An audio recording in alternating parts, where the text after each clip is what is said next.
Hi everyone, word जी के point पर आज आपका फिर से स्वागत है। हमने जो साइंस की जो श्रृंखला शुरू की थी, आज हम उस श्रृंखला को आगे बढ़ाते हैं और उससे आगे वाले प्रश्नों के ऊपर चर्चा करते हैं।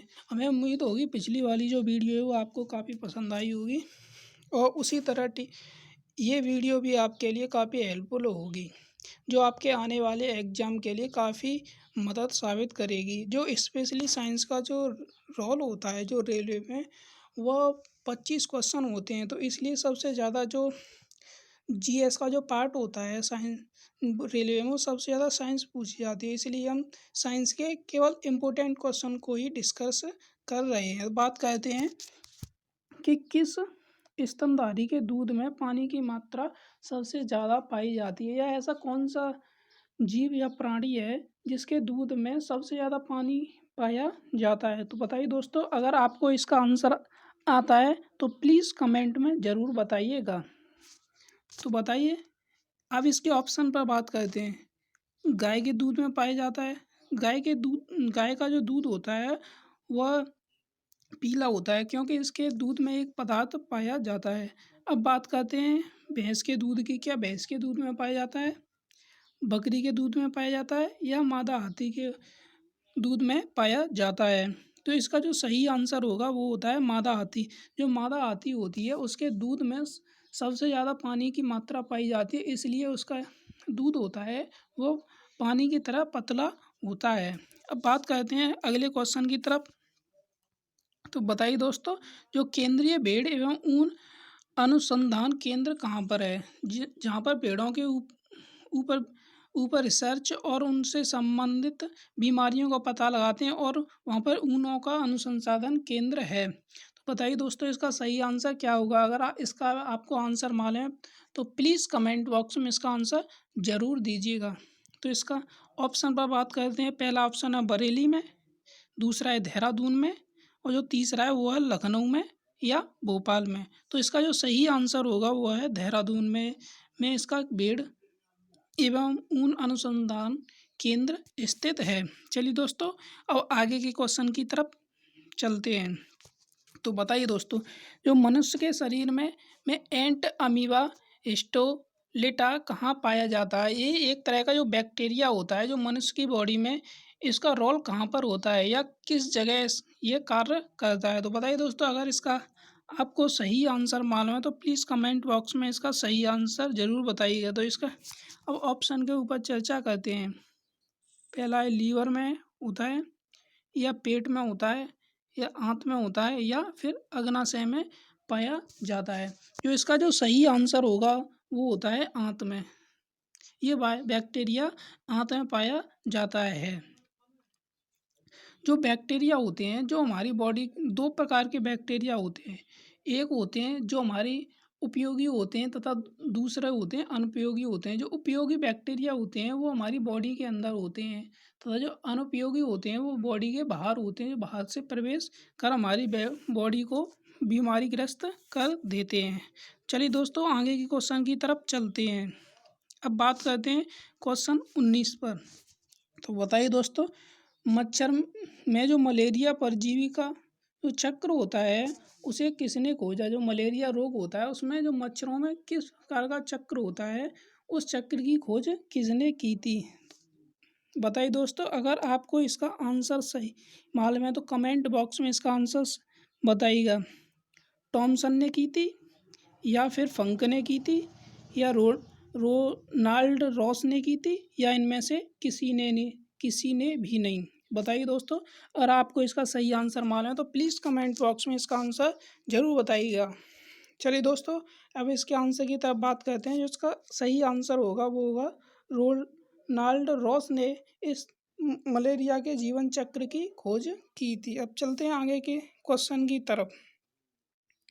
तो बताइए दोस्तों, अगला क्वेश्चन है। अगर आपको इसका आंसर मालूम है तो प्लीज़ कमेंट बॉक्स में इसका आंसर ज़रूर बताइएगा। निम्न में से किसमें रक्त नहीं होता पर श्वसन कर सकता है? बताइए, ऐसा कौन सा जीव या परजीवी या जंतु है जिसकी बॉडी में ब्लड नहीं पाया जाता लेकिन वह श्वसन कर सकता है या जिंदा रह सकता है? तो बताइए, ऑप्शन की तरफ बात करते हैं। वो अमीबा होगा, या हाइड्रा होगा या जेलीफिश होगी या फिर तारा मछली होगी। अगर आपको इसका सही आंसर मालूम है तो प्लीज़ कमेंट बॉक्स में ज़रूर इसका आंसर दीजिएगा। जो इसका जो सही आंसर होगा वो होता है हाइड्रा। हाइड्रा एक ऐसा जीव है जो जिसकी बॉडी में ब्लड नहीं पाया जाता है लेकिन वह शोषण कर सकता है। अब चलते हैं आगे के क्वेश्चन की तरफ। Question number 21।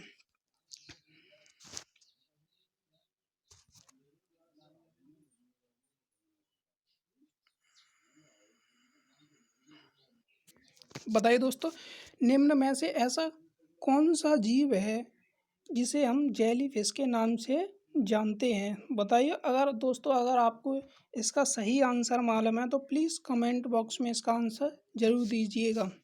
इसके ऑप्शन के ऊपर बात करते हैं, वो होगा ऑक्टोपस को जेली फिश के नाम से जाना जाता है, नंबर 2, या स्टार फिश को, या तारपीडो जो मछली होती है उसे, या फिर ऑरिलिया को। बताइए दोस्तों, अगर आपको इसका जो सही आंसर मालूम है तो प्लीज़ कमेंट बॉक्स में इसका आंसर ज़रूर दीजिएगा। तो इसका जो सही आंसर होगा वो होगा ऑरिलिया। क्वेश्चन आंसर नंबर 4, तो इसका जो सही आंसर होगा वो है ऑरिलिया। चलिए दोस्तों आगे क्वेश्चन की तरफ चलते हैं। Question number 22। जो केंचुआ होता है उसमें कितनी आँखें होती हैं? तो बताइए दोस्तों, अगर आपको इसका आंसर मालूम है तो प्लीज़ कमेंट बॉक्स में इसका आंसर ज़रूर दीजिएगा। जो केंचुआ होता है उसमें 2 आँखें पाई जाती हैं, या 3 होती हैं, या 4 होती हैं, या इनमें से कोई भी नहीं। तो बताइए दोस्तों, इसका सही आंसर क्या होगा? तो इसका जो सही आंसर होगा तो वो होगा नंबर 4। जो केंचुआ होता है ये इनमें आँखें नहीं होती हैं, ये केवल रेंगते हैं, ये देख नहीं सकते हैं। अब आगे की तरफ चलते हैं। Question number 23। बताइए दोस्तों, अगर इसका आपको सही आंसर मालूम है तो प्लीज़ कमेंट बॉक्स में इसका भी आंसर दीजिएगा। बताइए दोस्तों, तितली की आंखें रात में क्यों चमकती हैं? ऐसा क्या कारण है, या कौन सा पदार्थ या कौन सी परत पाई जाती है जो जिसके कारण इन जो तितलियां होती हैं, बटरफ्लाइज होती हैं, इनकी आंखें रात को चमकती हैं? तो इसका जो सही आंसर होगा तो बताइए दोस्तों क्या होगा। अब बात करते हैं इसके ऑप्शन की तरफ। जो सूर्य की लाइट की वजह वजह से इनकी आंखें रात को चमकती है, या फिर जो चंद्रमा का जो लाइट होती है उसकी वजह से, या इनकी आँखों में स्वयं ही लाइट होती है, या फिर टैपेटम लुसिडम के कारण इनकी आँखों में चमक होती है। तो बताइए दोस्तों, अगर आपको इसका सही आंसर मालूम है तो प्लीज़ कमेंट बॉक्स में इसका आंसर ज़रूर बताइएगा। जो आपको ये क्वेश्चन दिए जा रहे हैं वो किसी ना किसी एग्ज़ाम में आए हुए हैं, इसलिए कि आपको केवल इम्पोर्टेंट क्वेश्चन ही दिए जा रहे हैं। तो इसका जो सही आंसर होगा वो होगा नंबर 4, टैपेटम लुसिडम के कारण इनकी जो आँखें हैं वो रात के समय चमकती हैं। तो बात करते हैं आगे के क्वेश्चन की तरफ। जो समुद्री घोड़ा होता है वो किस वर्ग में आता है? बताइए दोस्तों, हम आशा करते हैं कि इसका आंसर आप सभी को ज़रूर मालूम होगा। बताइए दोस्तों, इसका सही आंसर क्या होगा? जो अब ऑप्शन की तरफ चलते हैं। यह मत्स्य वर्ग में आता है, या स्तनधारी वर्ग में आता है, या परजीवी होता है, या इनमें से कोई नहीं। बताइए दोस्तों, अगर इसका सही आंसर मालूम है तो प्लीज़ कमेंट में इसका आंसर ज़रूर बताइएगा। जो समुद्री घोड़ा होता है ये एक समुद्री जीव है, तो ये समुद्र में निवास करता है। अब समुद्र में मछलियाँ भी निवास करती हैं, इसलिए उसे मत्स्य वर्ग कहते हैं। तो इसी के साथ में इसे भी समुद्री घोड़े को भी मत्स्य वर्ग में रखा जाता है। जो इसका सही आंसर होगा वो होगा नंबर 1। जो समुद्री घोड़ा है इसे मत्स्य वर्ग में रखा जाता है। अब बात करते हैं क्वेश्चन नंबर 24 की। तो बताइए दोस्तों, निम्न में से मलेरिया रोग का वाहक कौन है? या मलेरिया रोग होता है वो किसके द्वारा फैलता है? तो बताइए दोस्तों, अगर आपको इसका सही आंसर मालूम है तो प्लीज़ कमेंट बॉक्स में इसका आंसर ज़रूर दीजिएगा। ये जो नर मच्छर के द्वारा फैलता है, या मादा मच्छर के द्वारा, या नर एनाफ्लीज के द्वारा या मादा एनाफ्लीज के द्वारा।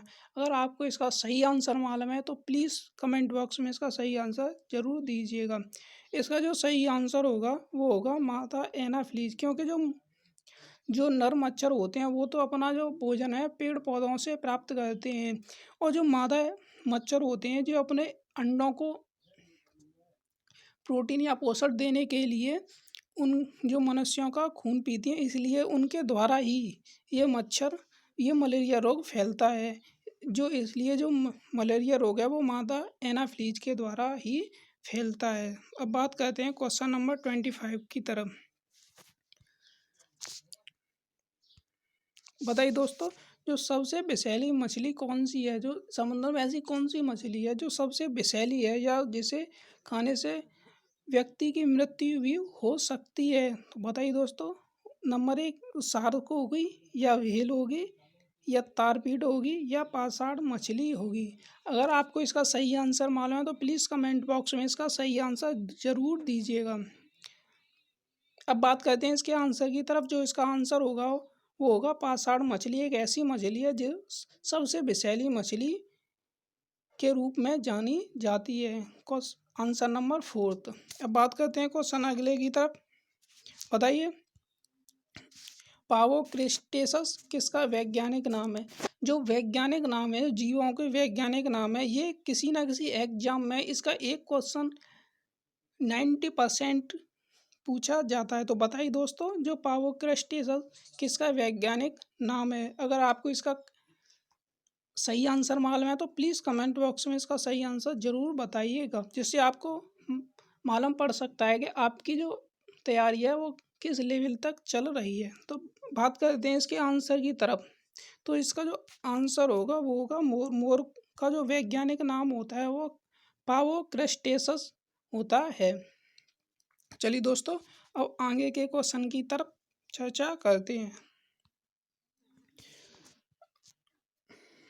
बताइए दोस्तों, जो सबसे विशाल स्तनपायी जीव कौन सा है? ऐसा कौन सा जीव है दुनिया में जो सबसे विशाल स्तनपायी है? स्तनपायी का मतलब होता है जो अपने बच्चों को दूध पिलाते हैं, जो दूध देते हैं। तो बताइए दोस्तों, वो व्हेल मछली होगी या हाथी होगा या शुतुरमुर्ग होगा या मनुष्य होगा? बताइए दोस्तों, इसका सही आंसर क्या होगा? इसका जो सही आंसर होगा वो व्हेल मछली है। ये अपने बच्चों को दूध पिलाती है, इसलिए जो सबसे बड़ा या विशाल स्तनपायी जीव है वो है व्हेल मछली होगी। अब बात करते हैं क्वेश्चन नंबर 28 की तरफ। जो तारपीन का तेल किससे प्राप्त होता है? जो तारपीन का तेल होता है इसका जो प्रयोग है औषधियाँ बनाने में इसका प्रयोग किया जाता है। हम आशा करते हैं कि इसका आंसर आप सभी को मालूम होगा, क्योंकि ये अक्सर जो सामान्यतः छोटे एग्जामों में ये कई बार पूछा गया है। बताइए, मछली से प्राप्त होता है या वनस्पति या जिसे हम पेड़ पौधे कहते हैं उनसे प्राप्त होता है, या चीड़ का एक पौधा होता है उससे प्राप्त होता है, या फिर सिकोया से प्राप्त होता है? जो इसका जो सही आंसर होगा वह चीड़ के पेड़ से जो तारपीन का तेल प्राप्त होता है। और जो सिकोया का जो पेड़ है इसकी छाल से मलेरिया की दवाई तैयार की जाती है। और जो वनस्पति तेल हैं जैसे सरसों हैं, जो बहुत सारे जो वनस्पतियाँ होती हैं जिन्हें हम दैनिक जीवन में यूज करते हैं वो वनस्पतियाँ होती हैं, और जो मछली होती है उसका भी तेल होता है। अब बात करते हैं क्वेश्चन नंबर 29 की तरफ। सामान्य प्रयोग में आने वाला जो मसाला, एक मसाला है लौंग जिसे कहा जाता है, वह पेड़ के किस भाग से प्राप्त होता है? जिसका प्रयोग हम पूजा सामग्री के रूप में भी करते हैं। तो बताइए दोस्तों, इसका सही आंसर क्या होगा?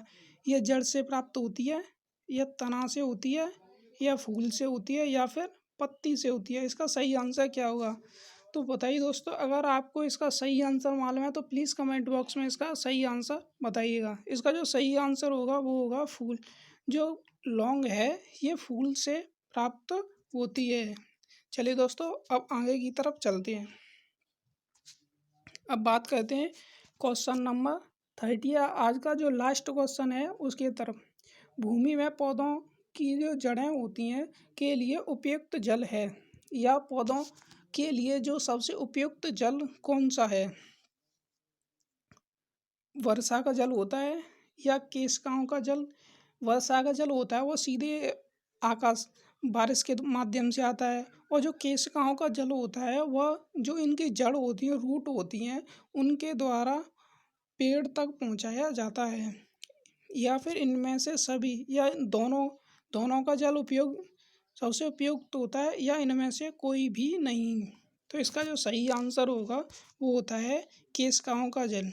जो केशिकाओं का जल इसलिए उपयोगी होता है क्योंकि इसमें जो प्रदूषण कम होता है, क्योंकि केशिकाएं जल को एक छन्नी की तरह छान का उपयोग करती हैं।